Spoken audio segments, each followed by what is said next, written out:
Trago para vocês aqui o conto William Wilson, de Edgar Allan Poe.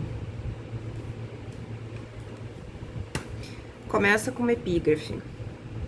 What say of it? What say of conscience grim, that spectre in my path? De Chamberlain, uma obra chamada Ferônida. Começa então o conto. Let me call myself, for the present, William Wilson. The fair page now lying before me need not be sullied with my real appellation. This has been already too much an object for the scorn, for the horror, for the detestation of my race. To the uttermost regions of the globe have not the indignant winds bruited its unparalleled infamy? O outcasts, outcast of all outcasts most abandoned, to the earth art thou not forever dead? To its honors, to its flowers, to its golden aspirations? And a cloud, dense, dismal, and limitless, does it not hang eternally between thy hopes and heaven? I would not, if I could, here or today, embody a record of my later years of unspeakable misery and unpardonable crime. This epoch, these later years, took unto themselves a sudden elevation in turpitude, whose origin alone it is my present purpose to assign. Men usually grow base by degrees. From me, in an instant, all virtue dropped bodily as a mental. From comparatively trivial wickedness, I passed, with the stride of a giant, into more than the enormities of an Elagabalus. What chance, what one event brought this evil thing to pass? Bear with me while I relate. Death approaches, and the shadow which foreruns him has thrown a softening influence over my spirit. I long, in passing through the dim valley, for the sympathy, I had nearly said for the pity, of my fellow men. I would fain have them believe that I have been in some measure the slave of circumstances beyond human control. I would wish them to seek out for me, in the details I am about to give, some little oases of fatality amid a wilderness of error. I would have them allow what they cannot refrain from allowing, that although temptation may have erewhile existed as great, man was never thus, at least, tempted before. Certainly never thus fell. And is it therefore that he has never thus suffered? Have I not indeed been living in a dream? And am I not now dying a victim to the horror and the mystery of the wildest of all sublunary visions? I am the descendant of a race whose imaginative and easily excitable temperament has at all times rendered them remarkable. And in my earliest infancy, I gave evidence of having fully inherited the family character. As I advanced in years, it was more strongly developed, becoming for many reasons a cause of serious disquietude to my friends and of positive injury to myself. I grew self-willed, addicted to the wildest caprices, and a prey to the most ungovernable passions. Weak-minded and beset with constitutional infirmities akin to my own, my parents could do but little to check the evil propensities which distinguished me. Some feeble and ill-directed efforts resulted in complete failure on their part, and, of course, in total triumph on mine. Thenceforward, my voice was a household law, and at an age when few children have abandoned their leading strings, I was left to the guidance of my own will, and became, in all but name, the master of my own actions.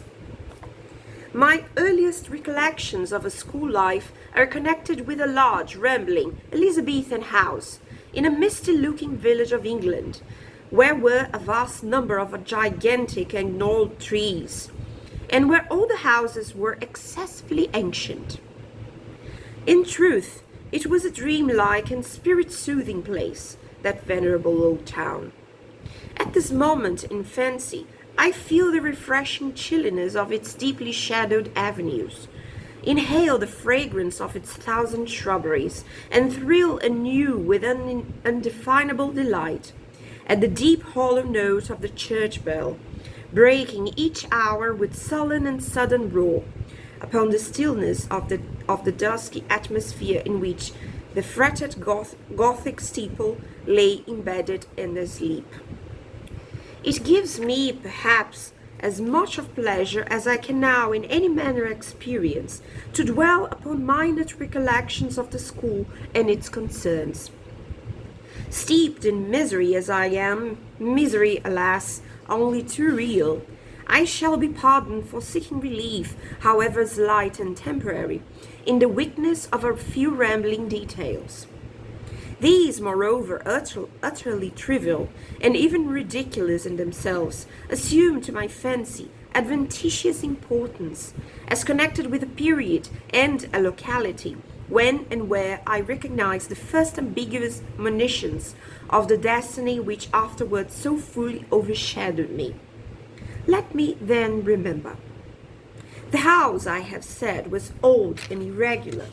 The grounds were extensive, and a high and solid brick wall, topped with a bed of mortar and broken glass, encompassed the whole. This prison-like rampart formed the limit of our domain.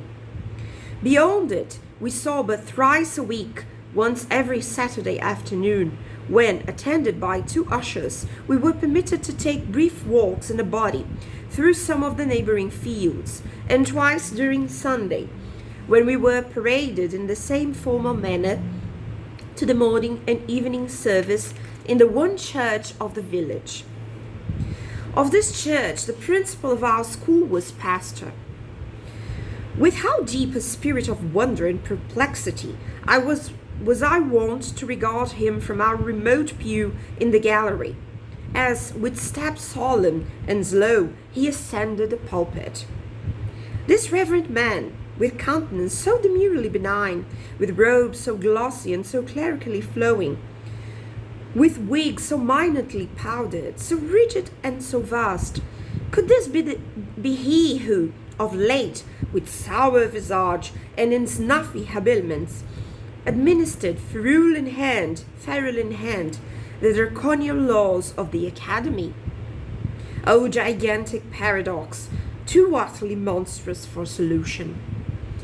At an angle of the ponderous wall frowned a more ponderous gate.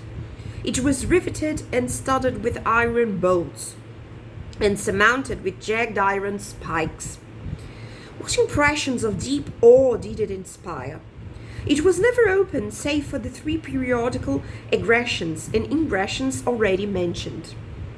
Then, in every creak of its mighty hinges, we found a plenitude of mystery, a world of matter for solemn remark, or for more solemn meditation. The extensive enclosure was irregular in form, having many capacious recesses. Of these, 3 or 4 of the largest constituted the playground. It was level and covered with fine hard gravel. I well remember it had no trees, nor benches, nor anything similar within it. Of course, it was the rear of the house. In front lay a small parterre, planted with box and other shrubs. But through these sacred divisions we passed only upon rare occasions indeed, such as a first advent to school or final departure thence, or perhaps when a parent or friend having called for us, we joyfully took our way home for the Christmas or midsummer holidays. But the house, how quaint an old building was this! To me, how veritably a palace of enchantment! There was really no end to its windings, to its incomprehensible subdivisions. It was difficult at any given time to say with certainty upon which of its 2 stories one happened to be. From each room to every other, there were sure to be found 3 or 4 steps either in ascent or descent. Then the lateral branches were innumerable, inconceivable, and so returning in upon themselves, that our most exact ideas in regard to the whole mansion were not very far different from those with which we pondered upon infinity. During the 5 years of my residence here, I was never able to ascertain with precision in what remote locality lay the little sleeping apartment assigned to myself and some 18 or 20 other scholars. The schoolroom was the largest in the house. I could not help thinking in the world. It was very long, narrow, and dismally low, with pointed Gothic windows and a ceiling of oak. In a remote and terror-inspiring angle was a square enclosure of 8 or 10 feet, comprising the sanctum, during hours, of our principal, the Reverend Dr. Bransby. It was a solid structure, with massy door, sooner than open, which in the absence of the Dominie, we would all have willingly perished by the pain forte endured. In other angles were 2 other similar boxes, far less reverenced, indeed, but still greatly matters of awe. One of these was the pulpit of the classical usher, one of the English and mathematical. Interspersed about the room, crossing and recrossing in endless irregularity, were innumerable benches and desks, black, ancient, and time-worn, piled desperately with much bethumbed books, and so beseamed with initial letters, names at full length, grotesque figures, and other multiplied efforts of the knife, as to have entirely lost what little of original form might have been their portion in days long departed. A huge bucket with water stood at one extremity of the room, and the clocks of stupendous dimensions in the other.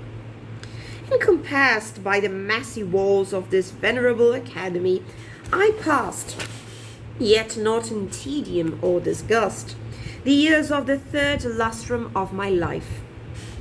The teeming brain of childhood requires no external world of incident to occupy or amuse it, and the apparently dismal monotony of a school was replete with more intense excitement than my riper youth has derived from luxury, or my full manhood from crime. Yet I must believe that my first mental development had in it much of the uncommon, even much of the autre. Upon mankind at large, the events of very early existence rarely leave in mature age any definite impression. All is grey shadow, a weak and irregular remembrance, an indistinct regathering of feeble pleasures and phantasmagoric pains. With me this is not so. In childhood I must have felt with the energy of a man what I now find stamped upon memory in lines as vivid, as deep, and as durable as the exerges of the Carthaginian medals. Yet, in the fact of the world's view, how little was there to remember. The morning's awakening, the nightly summons to bed, the connings, the recitations, the periodical half-holidays and perambulations, the playground with its broils, its pastimes, its intrigues. These, by a mental sorcery long forgotten, were made to involve a wilderness of sensation, a world of rich incident, a universe of varied emotion, of excitement, the most passionate and spirit-stirring. Oh, les bons temps, que ces cycles de fer!